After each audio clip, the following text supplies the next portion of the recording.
This channel does not promote or encourage any violence, harmful, or illegal activities. All content provided by this channel is meant for educational purpose only. কেন পালাচ্ছে? তুমি কোথায় গেলে গো? তুমি না থাকিলে মোদের কি হবে গো? ভাই সবই রাজনীতির খেলা, আর এই সকল লোকগুলো হচ্ছে রাজনীতির বলি। আরে কাগজ আছে, আমি কাংলুস, তোমাদের মতো কাংলুস, ক্যাংলাস আমরা। বলছে না হবে না, যতই তুমি ক্যাংলাসের ছবি লাগাও না কেন, ক্যাংলাসের ট্যাগ লাগাও না কেন, ঢুকতে তোমায় দেবো না। তোমরা প্রস্তুত হও, ওই চিকেন নেক কাট করে দেবো, 7 সিস্টার নিয়ে নেবো, এখন তোমার পদেই তোমার হাত ঢুকিয়ে দেওয়া হবে ভেঙে।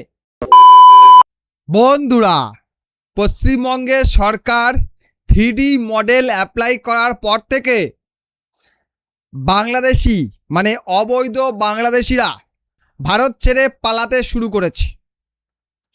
অবৈধ বাংলাদেশি যারা অবৈধভাবে ঢুকেছে, যদি পশ্চিমবঙ্গ থেকে সত্যি সত্যি বাংলাদেশিদের খেদানো শুরু হয়, পশ্চিমবঙ্গের বর্তমান জনসংখ্যা অর্ধেকের নিচে নেমে যাবে।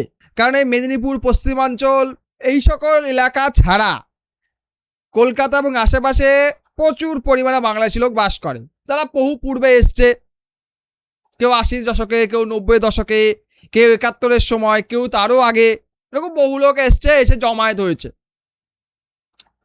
কিন্তু যারা অবৈধ, যারা রিসেন্ট এসছে, তারা পালাচ্ছে। কেন পালাচ্ছে? কারণ এসআরআরে তাদের নাম ছিল না, মানে তাদের পূর্বপুরুষের নাম ছিল না, তাদের গোষ্ঠীর কারোর নাম ছিল না, তাই তারা পালাচ্ছে।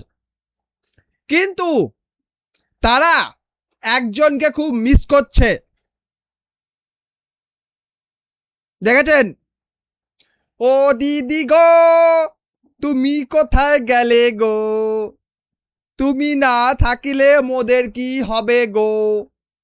আবার কেউ কেউ বলছে দিদি এলে আবার আসবো, পারলে আটকা, পারলে আটকে দেখা, আবার আসবো। আমি সবচেয়ে বেশি অবাক হচ্ছি, আমাদের এই সকল এলাকায় একটা ভোটার কার্ড বানাতে গেলে বাবা মা যদি না থাকে, কোনোভাবে ফ্যামিলি যদি কারো না থাকে, তাহলে কতটা আমাদের হ্যারাসমেন্টের মধ্যে পড়তে হয়। কিন্তু এরা এসে ভোটার কার্ড, আধার কার্ড সব পেয়ে যায় কি করে, এত ইজিলি কীভাবে পেয়ে যায়, এটাই আশ্চর্য হই। তো এই সকল মাল যে পালাচ্ছে, এতে আমাদের দেশে মানে এ রাজ্যের দুজনের খুব কষ্ট হচ্ছে। একজন অবশ্যই এনাদের, দ্বিতীয়জন এনাদের, কারণ দুজনেই এদেরকে আহ্বান জানিয়ে নিজেদের ক্ষমতা ধরে রেখেছিল। প্রথমজন মানে সিপিএমের আমলে মমতা ব্যানার্জি সাংসদে দাঁড়িয়ে হাঙ্গামা করে বলেছিল, সরকার এটা দেখছে না, অবৈধ বাংলাদেশিদের পশ্চিমবঙ্গে ঢুকিয়ে ভোট ব্যাংক হিসাবে ব্যবহার করা হচ্ছে, তাই প্রতিবারে আমরা হেরে যাচ্ছি। আবার এই দিদি এখন চেঁচাচ্ছে এদেরকে তাড়ানো হচ্ছে কেন? কারণ বিজেপি বলছে কি, এরা এসছে ভোট ব্যাংক বাড়াচ্ছে, আমাদের জিততে দিচ্ছে না, এদেরকে ভাগাও।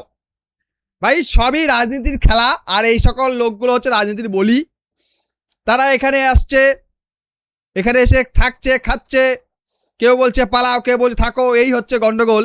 কিন্তু মাঝখান থেকে বাংলাদেশিদের বড্ড কষ্ট হচ্ছে, মানে নিজের লোক, তাদের নিজের দেশের লোক তাদের জায়গায় ফিরে যাবে, তাতে তাদের কষ্ট হচ্ছে। কেন হচ্ছে বলুন তো? তাদের কষ্ট হচ্ছে, তার কারণ হচ্ছে যারা চলে এসছে তাদের জমি জায়গা সব পড়ে আছে, কেউ কেউ বিক্রি করে দিয়ে এসছে, যে যেমন পেরেছে করেছে। কিন্তু বহু লোক যারা বিক্রি করেনি, তাদের জমিগুলো তাদের প্রতিবেশী বা ওখানকার এলাকার লোক দখল করে বাস করছিল, ভোগ করছিল। যেই তারা ফিরে যাবে, তাকে ছেড়ে দিতে হবে বা গণ্ডগোল লাগবে, কিছু একটা হবে। দ্বিতীয়ত, বাংলাদেশ এমন একটি দেশ যারা নিজের দেশের লোককেই গ্রহণ করতে চায় না। তারা কি বলে, ওরা আমাদের না। খবর পাচ্ছি বিজিবি নাকি বৈধ কাগজপত্র থাকা সত্ত্বেও এই সকল লোককে ঢুকতে বাধা দিচ্ছে, যে কোত্থেকে আসো, ভারত থেকে ভাগো, ওদিকে, এদিকে আসা হবে না। আরে কাগজ আছে, আমি কাংলুস, তোমাদের মতো কাংলুস, ক্যাংলাস আমরা। বলছে না হবে না, যতই তুমি ক্যাংলাসের ছবি লাগাও না কেন, ক্যাংলাসের ট্যাগ লাগাও না কেন, ঢুকতে তোমায় দেবো না, তুমি ভাগো ওদিকে। আরে ঢুকে গেলে আমাদের পেটে লাথি পড়ে যাবে, আমাদের পেটে লাথি পড়বে, তুমি ভাগো। এই হচ্ছে অবস্থা। মাঝখান দিয়ে এই লোকগুলোর অবস্থা এমন হয়ে গেছে, এদিকে ঠেলে ওদিকে ঠেলে, ঠেলাঠেলির মধ্যে পড়ে গেছে এরা। কি করে বুঝতে পারছে, এখন ভাবছে তাহলে এলাম কেন, এসে তো বড্ড ফেসে গেলাম। আমাদেরকে ব্যবহার করলো, এখন যেই ক্ষমতায় নেই আমাদেরকে লাথি মারলো। তো বাবু এটাই হয়, যখন তুমি অবৈধভাবে কোথাও যাবে, কোনো কাজ করবে, তার পরিণতি এটাই হয়। কিন্তু বিজেপিকে বলছি, যারা বিএসএফকে কাঁটাতার দিতে দিচ্ছ না, আবার বাংলাদেশিরা ঢুকলে তোমাদের দেশের লোক তোমাদের ঢুকবে, তাদেরকে ধাক্কা মেরে বার করে দিচ্ছ, বলছো আসতে দেবো না। তো তোমাদের একটা কথাই বলি, তোমরা প্রস্তুত হও। ওই চিকেন নেক কাট করে দেবো, 7 সিস্টার নিয়ে নেবো, এখন তোমার পদেই তোমার হাত ঢুকিয়ে দেওয়া হবে ভেঙে, বুঝতে পেরেছো? তোমার হাতটা ভেঙে তোমার পিছনে ঢুকিয়ে দেওয়া হবে, ব্যবস্থা করা হচ্ছে। রেডি থাকো বিজিবি, তোমরা নাকি খুব সাহসী, তোমরা খুব সাহসী, হেভি সাহস তোমাদের, তোমার সাহস পিছন দিয়ে হাওয়া বেরিয়ে যাবে, তখন টের পাইয়া যাবা সাহস কামড়ে কয়। যাই হোক বন্ধুরা, এই নিয়ে আর কিছু বলতে চাই না। সারাদিন খবরে একই নিউজ, এই চ্যানেলে সাংবাদিক ওখানে গিয়ে ইন্টারভিউ করছে, তার ইন্টারভিউ করছে, এর ইন্টারভিউ করছে, এই করে যাচ্ছে ভাই। এগুলো দেখিয়ে দেখিয়ে মাথা খারাপ করে দিচ্ছে ভাই। পালাক না, ওদেরকে তো দেখাতে ফলাক দেখাচ্ছে, দেখো কত লোক চলে যাচ্ছে। হ্যাঁ চলে যাচ্ছে, তো হিসাব রাখতে হবে অবশ্যই, ছবিও রাখতে হবে, এত লোক চলে গেল, অত লোক চলে গেল। সারাদিন ওদের ইন্টারভিউ শোনাচ্ছে, সারাদিন চলছে। তুমি কোত্থেকে এসছিলে, তুমি কদিন আগে এসছিলে, তুমি কতবার ভোট দিয়েছো, তুমি কতবার লক্ষ্মী ভান্ডার পেয়েছো। আরে ভাই সিস্টেম যদি খারাপ হয় তো পাবে না কি হবে? তাহলে একটা ভোটার কার্ড, একটা ডকুমেন্টস বানাতে গেলে পায়ের চপ্পল ছিঁড়ে যাচ্ছে আমাদের, আর ওদিকে ওরা এসেই সব পেয়ে যাচ্ছে। এদিকে বলছে এই কাগজ দাও, সেই কাগজ দাও, ওই কাগজ দাও, এটা দাও, সেটা দাও, আর ওখানে আসছে ডকুমেন্ট ধর, ভোটার কার্ড ধর, আধার কার্ড ধর, চল বেরো, এবার বেরো। তো কি ভাই এগুলো? তো এই সিস্টেম নিয়ে কিছু বলার নাই। এই যে লোকগুলো এসছে, এরাই প্রমাণ যে আমাদের সিস্টেম কতটা ফেল। এই নিয়ে আপনার মতামত জানিয়ে যাবেন।